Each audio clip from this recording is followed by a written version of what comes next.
tututo kayong tumayo sa sarili nyong mga paa, guys. And nakikita natin yung pagsisikap dito and magiging maganda yung takbo ng swerte sa inyo. Kasi doon nyo mabubuhos yung energy nyo, guys, no? Kumbaga yung parang kagustuhan nyo na makalimot sa mga love problems nyo, guys, no? Parang binubuhos nyo yung buong attention nyo sa pagtatrabaho, paghahanap buhay, para kumita ng pera, mga kapiksi. And kapag nabuhos dun yung attention nyo, guys, papasok yung swerte, no? Magiging maganda yung takbo ng swerte sa inyo. And sasuccess kayo. Kung, kahit wala kayong problema sa relationship, guys.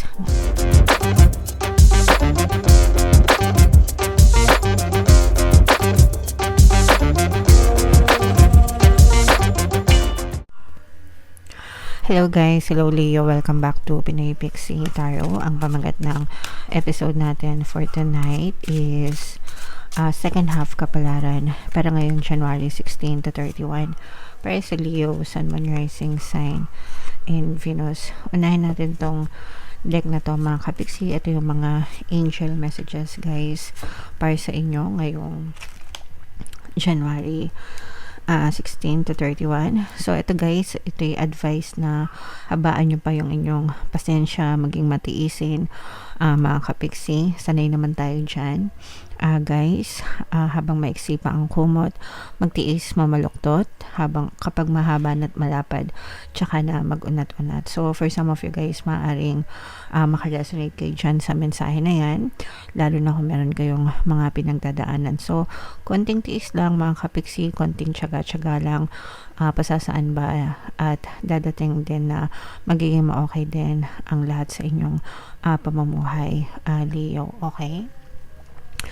So, yan yung first message para sa inyo, guys. Another message. Ito naman, guys, ibig sabihin nito, ginagabayan kayo sa tamang landas, no? Ng inyong mga gabay, o kaya naman, maaring may ma-discover kayo na pwedeng mga alternate route din to, alternative route, mga kapiksi, no? So, kunwari, gusto mong yumaman, umunlad, umasenso, and you keep on doing the same thing over and over again, pero hindi ka umaasenso. So, this time, parang ipapakita sa iyo ni universe yung alternative way or alternatibong daan or pamamaraan para magtagumpay ka this time. So, trust your intuition. So, palagi kayong magdasal, guys, para gabayan kayo, no? Kapag nagdadasal tayo, guys, matuto kayong makinig sa inyong intuition kasi yun yung pamamaraan ng mga gabay natin para magabayan kayo sa tamang landas. Okay? Alright, para hindi kayo magkamali, mga kapiksi. And ito naman, guys, this is also a reminder na ilagay sa tamang balanse. Moderation is the key, no? Ang lahat sa ating buhay, kailangan merong balance, guys. Work-life balance, to. Lahat ng masama or lahat ng labis ay masama, mga kapiksi. So, dapat tamang balance lang, tamang timbang lang sa lahat ng bagay, Leo. Okay? So, comment down below, guys, if naka-resonate kayo dyan. Basahin natin to, mga kapiksi. Ito naman, guys, yung sa love situation nyo. Titingnan natin yung mga nakaka-influensya sa love relationship nyo. Simula ngayong taon, i-incorporate na natin yung mga love reading sa bawat episode, guys, kasi aalisin na natin yung love series sa ating channel. So, ito, guys, merong triangle dito. Ibig sabihin, for some of you, this can be a third party issue. Pwedeng third party na mistress or kabet, guys, or pwedeng third party na kahit ano, mga kapisi, like trabaho, barkada, in-laws, no? Kasi mga third party rin consider yun, guys. So, if ever na naka-resonate kayo dito, mga kapiksi, meron tayong mga subliminals na pwedeng makatulong sa inyo para ma-resolve yung mga issues sa third party. So, meron tayong para mawala ang third party at magkaroon, pampawala ng third party, pampawala ng balakid, pampaloyal, at saka para ikaw ang piliin. So, yung mga subliminal na yun, guys, para mawala yung mga third parties nyo, okay? Meron din tayong course, paano mawala ang third party at magkaroon ng harmonious na relationship. So, kung interesado kayo dyan, mag-email lang kayo mga kapiksi. Pero for some of you guys, maaaring nagkakaroon kayo ng ganyang balakid sa relationship nyo, Leo. Meron ditong young female. Pwedeng energy mo to mga kapiksi, pwedeng energy ng person mo, or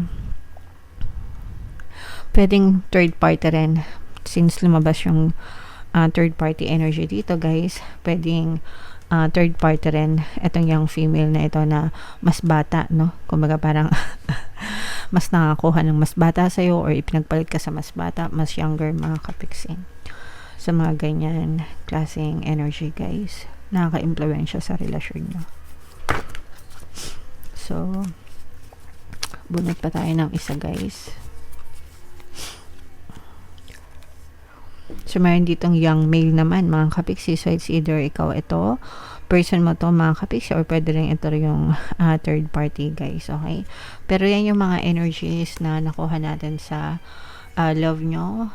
Take what resonates, guys. Kung ano lang yung makaresonate sa inyo, take that message. Kung hindi nakaresonate, dead ma lang. So, pwedeng he, she, pwedeng he, pwedeng she yung relationship nyo, guys. Pwedeng akala mo third party is babae, yun pala lalaki, no? Kumbaga hindi pala straight yung person mo. Pwedeng ngayon mo lang na-discover yung mga ganun, guys. So, imbis na sa babae ka nagsiselos, sa lalaki pala yung mga ganun. So, iba na yung panahon ngayon, guys. And, yeah. So, comment down below if naka-resonate kayo dyan. So, shuffle natin to guys. Hanapin natin yung energy ng Leo. Habang sinashuffle ko to, panoorin nyo muna yung video natin regarding sa ating paano mag-manifest ng abundance video course. Kapiksi, sawa ka na ba sa mga struggles at hirap sa buhay mo? Masipag ka ba at masikap sa buhay ngunit hindi ka pa rin umaasenso? Ilang beses ka na bang nag-attempt magnegosyo at mag-invest pero palagi ka pa rin nalulugi? Sa pagkakataon na ito ay maaaring may subconscious beliefs ka na nagiging balakid sa iyong pag-unlad at pagyaman. Introducing, paano mag-manifest ng abundance video course. Dito ay matututunan mong ma-overcome ang mga balakid mo para tuluyan ka ng umunlad, umasenso, sumagana, maging matagumpay, successful at maswerte sa iyong kabuhayan, pera, trabaho, negosyo, salapi at kaperahan ng bonggang-bongga. Dali, mag-send na ng email sa pinoypixie@gmail.com at simulan na ang iyong pagyaman ngayon. Alright, so sa lahat ng gusto mag-avail ng course guys, mayroon tayong paano mag-manifest ng abundance video course, paano mawala ang third party at magkaroon ng harmonious na relationship, paano pabalikin si ex or vice breakup. Sa mga interesado guys, mag-send lang kayo ng email sa pinoypixie@gmail.com. And sa mga naghahanap guys ng pampaswerte na lucky charms or lucky bracelet, aventurine tsaka citring, yung recommended ko sa inyo guys, ito yung sample. May kita kayong mga link sa description box, mga kapixie. Alright, so Sagittarius kayo ay represent ng King of Wands sa ating spread mga kapixie. So this is both positive and negative guys. So yung nakikita natin guys na negative, ito nga yung deception mga kapixie dahil sa third party energy guys, no. So this is more on deception sa relationship mga kapixie. So for some of you, again no, this will not resonate with all guys, pero if it resonates with you, then this message is for you. Kasi malalaman mo naman guys, mararamdaman nyo kung niloloko kayo ng person nyo or hindi, no. Your intuition will tell you guys, and lalo na kung babae kayo, yung mga babae ibang klaseng kutuban niya. Diba? So for some of you guys, if feeling nyo, if meron kayong gano'n kutob mga kapixie, pero syempre guys, wag nyo rin naman basta-basta pagbintangan yung mga person nyo.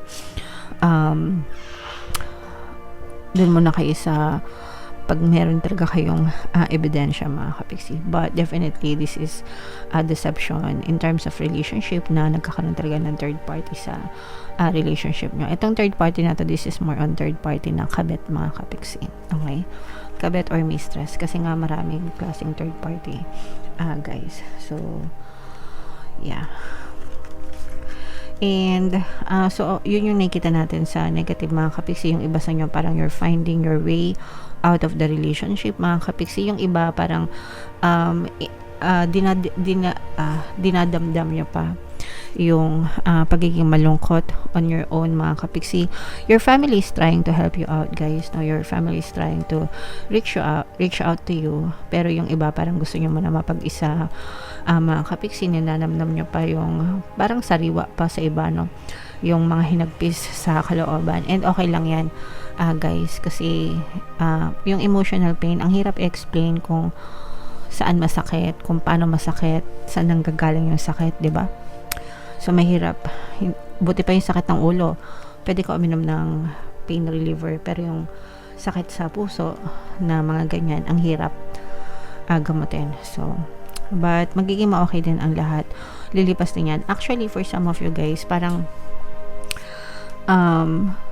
you will realize, no, na habang tumatagal, kapag na-realize mo na etong mga deception na to, mga kapiksi, parang mas marirealize mo na mas okay na sarili mo na lang muna yung mahalin mo, and itoon na lang yung pansin mo or attention mo sa family mo, sa mga taong nasa paligid mo na totoong nagmamahal sa'yo. So guys, kahit nasabihin nyong niloko kayo ng person nyo, you still have a lot of people surrounding nyo na nagmamahal sa inyo, and they're just there, mga kapiksi.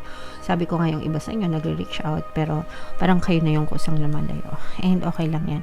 Kasi for some of you guys, talaga medyo naguguluhan kayo right now. Parang tinitimbang nyo pa yung sitwasyon, kung makikipaghiwalay na ba kayo or magstay pa kayo. So medyo indecisive pa kayo, mga kapiksi, pero magiging malinaw din yun lahat para sa inyo in the future. Okay?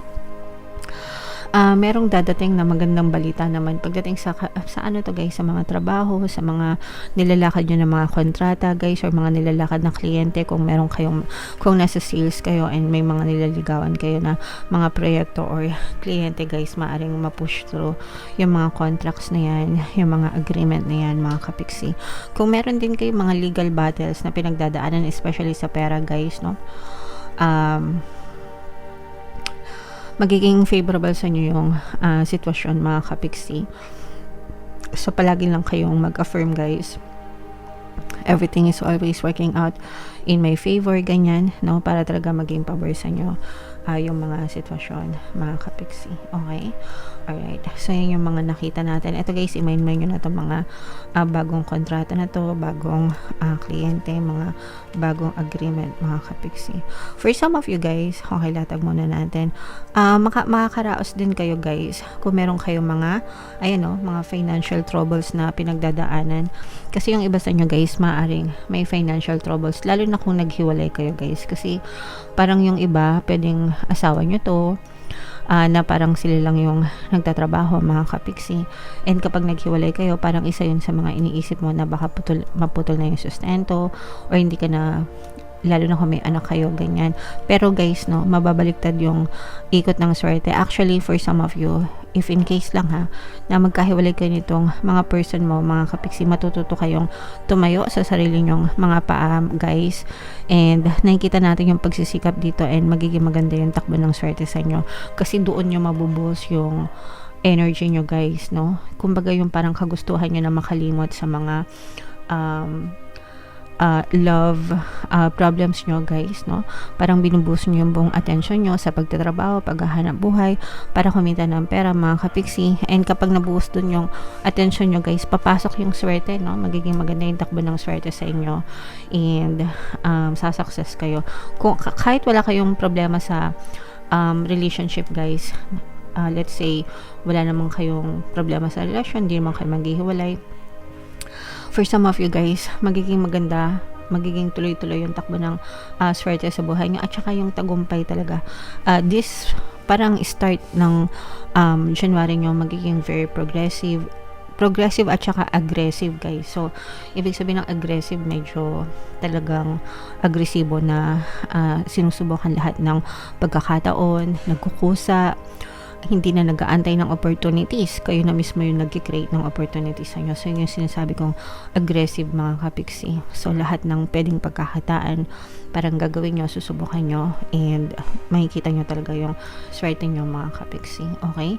So this is a very, very nice set of energies pagdating sa kaperahan, guys. kung sablay man yung iba sa inyo sa love life, huwag kayong mag-alala kasi bawing-bawi naman kayo pagdating sa kaperahan, sa swerte at sa tagumpay. Okay? So, ayan guys, i-mind mo nyo na yan sa comment section. Mind, swerte, good luck, good fortune, mind, success, progress, tagumpay, no? Yan. So, yan yung nakikita natin na magandang message para sa inyo, Leo. So, comment down below guys if naka-resonate kayo. I-mind nyo na yung mga magaganda sa comment section. Ito yung ating 2026 kapalaran guys. Ito naman yung ating success stories ng paano mag-manifest ng abundance video course. Thank you for liking, sharing, and subscribing guys. See you next time. I love you all. Have a nice day. Bye-bye.